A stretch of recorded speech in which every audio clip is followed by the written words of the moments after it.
তুমি এখানে কি করছো? আরে কত খুঁজছি তোমাকে, তুমি জানো? সবার কত চিন্তা হচ্ছে তোমাকে নিয়ে। তুমি আমাকে নিয়ে খুব চিন্তা করো, তাই না উকিল বাবু?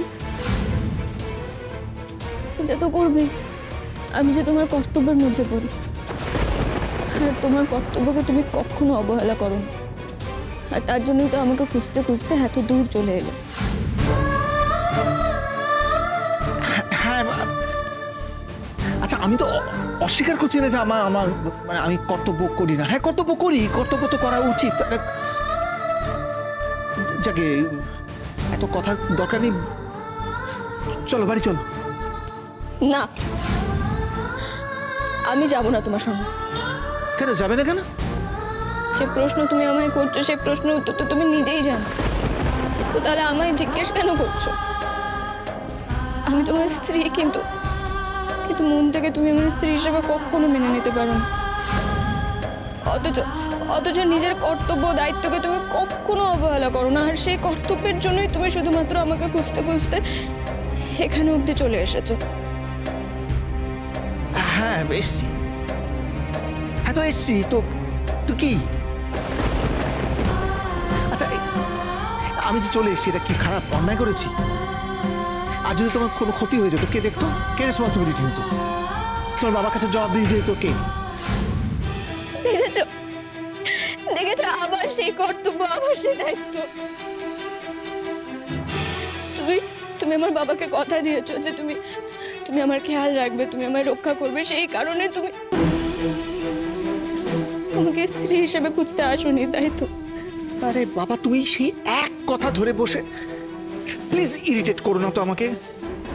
আমি তো তোমাকে আবার জিজ্ঞাসা করছি যে তুমি মানে আমার আশা থেকে অন্যায় হয়েছে?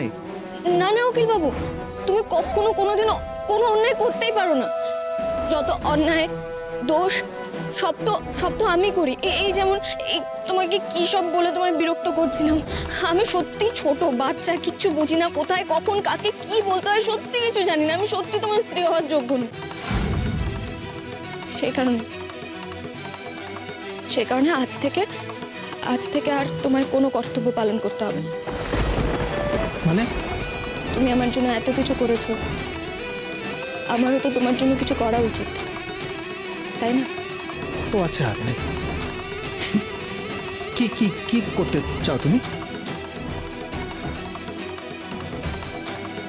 আমি তোমাকে এই সম্পর্কের বাঁধন থেকে মুক্তি দিতে চাই। কি কি বলতে চাইছো তুমি? আমি যা বলছি ভেবে চিন্তেই বলছি। আমি তোমাকে আর আটকে রাখতে চাই না। তুমি যা বলছো ভেবে বলছো? জানো তুমি কি বলছো? আমি জানি উকিল বাবু, আমি জানি এই বন্ধন থেকে তুমি মুক্তি পেলেই খুশি হবে। কি সমস্ত অবুঝের মতো কথা বলছো? তুমি যেটা বোঝো না সেটা বলছো কেন? এই জন্য বলি তুমি বড় হওনি এখনো, তাই যা কথা বলছো তার মানে না বুঝে বলছো। আমি শিওর তুমি যা বলছো ভেবে চিন্তে বলছো না। আমি যা বলছি ভেবে চিন্তেই বলছি। আর কতবার বলবো তোমাকে, কতবার বললে তুমি বিশ্বাস করবে এই কথা? আমি ছোট হতে পারি কিন্তু বোকা নই। এতদিন তুমি স্বামীর কর্তব্য করেছো, এবার আমি স্ত্রীর কর্তব্য করব। আর স্ত্রীর কর্তব্য স্বামীকে খুশি রাখা, ভালো রাখা। এবার এই বন্ধন থেকে আমি তোমাকে মুক্তি দেব। তার জন্য শুধুমাত্র চাই একটা সই। সই? সই মানে? হ্যাঁ উকিল বাবু, ডিভোর্সের জন্য তো শুধুমাত্র ওই একটা সই দরকার, তাই না?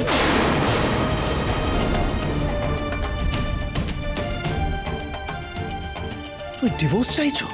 হ্যাঁ উকিল বাবু, তুমি যেমন আমার ভালোর জন্য আমাকে বিয়ে করতে পারো, আমিও তেমন তোমার ভালোর জন্য, তোমার খুশির জন্য এই সম্পর্কের বাঁধন থেকে তোমায় মুক্তি দিতে পারি। সাহায্য তো আমি তোমাকে করব নোলক, আমি ডেফিনেটলি তোমাকে সাহায্য করব। তুমি আমার বাড়ির দরজায় এসে এমন একটা সুযোগ আমার সামনে তুলে দেবে আর আমি সেই সুযোগ হাতছাড়া করে দেবো, হতেই পারে। কিন্তু মা, নোলক এমন একটা কথা বলবে আমি ভাবতেও পারিনি। মানে মানে আমি স্বপ্নেও ভাবিনি এমন কথা। তুমি একটা সুন্দর স্বপ্নে বিভোর হয়ে আছো না মা? You must be dreaming, that's quite natural. আমি কিন্তু তোমাকে বলেছিলাম সুযোগ তোমার হাতে আসবে, খেলা শেষ হবে না রোহিণী, বলেছিলাম কি না? হ্যাঁ মা, আমি এর আগে যে স্বপ্নটা দেখতাম সেই স্বপ্নটা আমি আবার দেখছি। নোলকের আশাতে না সেই স্বপ্নটা পুরো পুরো ভেঙে চুরমার হয়ে গেছিল, কিন্তু দেখো সেই স্বপ্নটা আবার আবার আমার জীবনে ফেরত আসছে মা, আবার ফেরত আসছে। আমি না সত্যিই ভাবতে পারছি না যে তোমার প্রেডিকশন এভাবে মিলে যাবে। তোমার অভিজ্ঞতার দাম আছে মা। রোহিণী, নোলকের আজকের এই আশাটা না তোর কাছে একটা গোল্ডেন চান্স। আমি জানতাম যে নোলক কোনো না কোনো সময় এখানে আসবেই, কিন্তু এইভাবে নিজের ডাইভোর্সের জন্য তোর কাছে সাহায্য নিতে আসবে এতটা আমি ভেবে ফেলিনি। এটা আমার কাছে একেবারে অলৌকিক বলে মনে হচ্ছে, স্বপ্নের মতো। আমি না প্রথমে বিশ্বাস করতে পারিনি, জানিস তো, হয়তো স্বপ্ন দেখছি না কি। কিন্তু না, এই সুযোগটা তোকে কাজে লাগাতে হবে রোহিণী। কাজে লাগাবো না মানে? কাজে তো আমি ডেফিনেটলি লাগাবো এই সুযোগ, হাতছাড়া করবো নাকি? একবার শুধু ডিভোর্স পেপারসগুলো রেডি হতে দাও, তারপর নোলক বাই বাই। তোর স্বপ্ন পূরণ হবে, তোর সব স্বপ্ন আমি পূরণ করব। আমি তোর পাশে আছি মা, আমি আছি। তুমি নিজেই জানো না তুমি কি বলছো। তোমার কি মনে হয় এই বিয়েটা ছেলে খেলা? যখন খুশি একটা বিয়ে করলাম, তারপরে আমি হঠাৎ করে সেটাকে, আরে একটা সই করে যে পুরো ব্যাপারটা শেষ করে দেওয়া যায়, সেটা তুমি আমাকে শেখাবে? আমি এত বছর, what do think of yourself? সই করে দিলাম, হয়ে গেল, বড় বড় কথা। কিন্তু সইটাই সব নাকি? সই করলেই হয়ে গেল? আশ্চর্য, যা বোঝো না সেটা নিয়ে ছেলে মানুষের মতো থাকবে। আচ্ছা,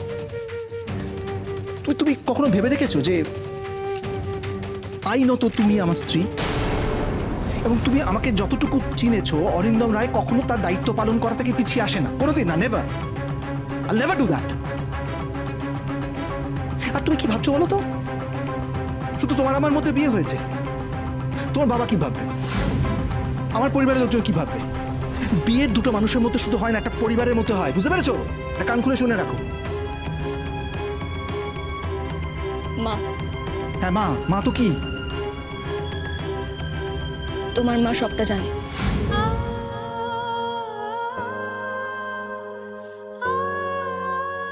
আর তুমি খুশি থাকলেই আমি খুশি।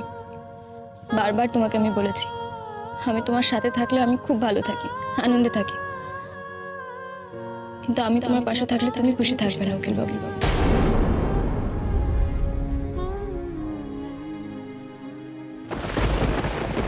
তোমার মা সবটা জানে, আর তুমি খুশি থাকলেই আমি খুশি।